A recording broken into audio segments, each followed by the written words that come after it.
Good morning. Good morning. Welcome to Energy Forecast with Kasha Rushful. That's me, and I'm so excited because we have just started a new month. So, all new energy patterns that are going to be influencing us and inviting us into all kinds of cool things. And so, let's talk about it. One of my favorite things is to study this energy pattern, these influences, and learn how to read them and dive down the rabbit hole, because I think the more we know about how we react and how we show up in the face of whatever is happening out there, and in here, right, within us, the better decisions we can make. And that's really one of my passions, is helping my clients and my audience to confidently make decisions, effective decisions in their life, to trust yourself, to trust your desires, and trust the actions you take, because those are all gifts, not only for you, but also for the world. So, when you're in alignment, when you can know what energy you're swimming in and what it's inviting you to do, then it's so much easier to swim. All right, so let's take a look at June. We're going to look at June at large, and then we're going to look at this first week. So, June is a number 2 energy month. Of course, 2 is all about connection, collaboration, and partnership on the high side of the energy, but energy is a spectrum. And so we always get both ends of the stick, so to speak. We get the high side, we get the low side. And so the low side of 2 could look like disharmony, like arguments in relationships, like feeling alone, feeling abandoned, and all of that that brings with it. So um, every month is its own roller coaster. So welcome to June's roller coaster, of course, and we'll see how it rolls out. But let's look at the week. Okay, so this first week of June. The focus is going to be on harmony and balancing, which you could say that's karma, right? Karma is not a debt payment system, it's more of a harmonizing and balancing system. But this week, there's a lot of disruption energy coming in for many reasons. I don't necessarily dip into the astrology side, but I know we are under Mercury retrograde influence as well, which always brings up wherever we are stuck in communication, right? It disrupts the flow of information, and it really makes us look at what is it that we are putting out there?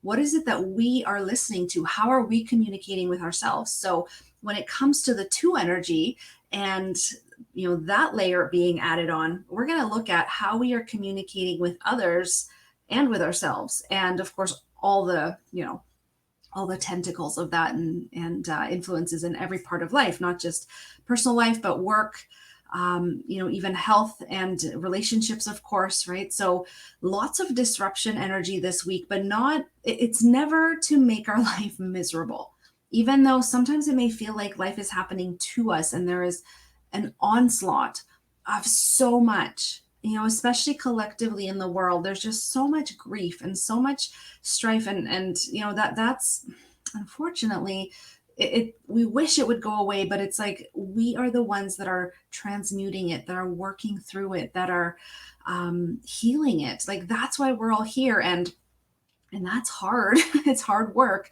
So if this is an intense week, how do we deal with it, right? If you have stuff coming up for you still around ancestral healing type things, ancestral wounds, or any sort of relationship related stuff, if that is still coming up for you, how do you deal with it? And of course, the best answer is always to go within. What is that disruption wanting you to pay attention to?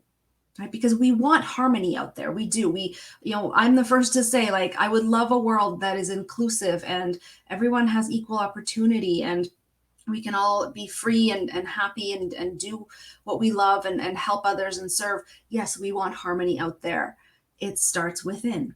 Always it starts within. And even if we think that things are fated, like there's things that are pre-written in the stars, so to speak, or in our soul agreements, we always have choice in how we show up to those things, right? We always have choice in how we respond. And this week is essentially going to invite us to really take a good look at how are we showing up? How are we responding? And what voice inside us are we listening to?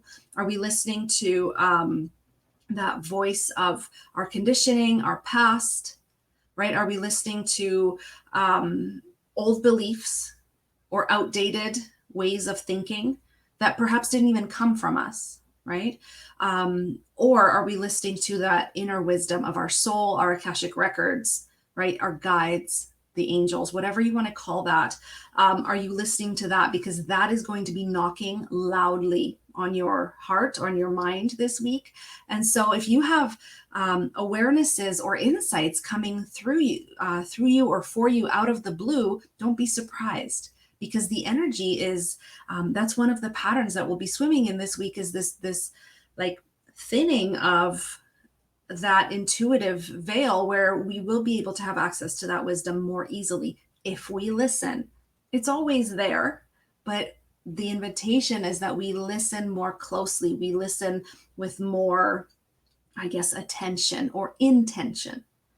So the result or the impact of this week's energy is this shedding, more shedding, like as if we haven't done enough shedding this last couple of years, right? But more shedding of those old paradigms, those old beliefs, those outdated ways of thinking, and especially those outdated ways of communicating, right? Any disappointments, any limiting beliefs, any of that, that's on the table this week. You get to show up for it. You get to sift through it and see, how do I feel about this? What do I think about this? What would I rather think about this? What's the truth? What's my truth?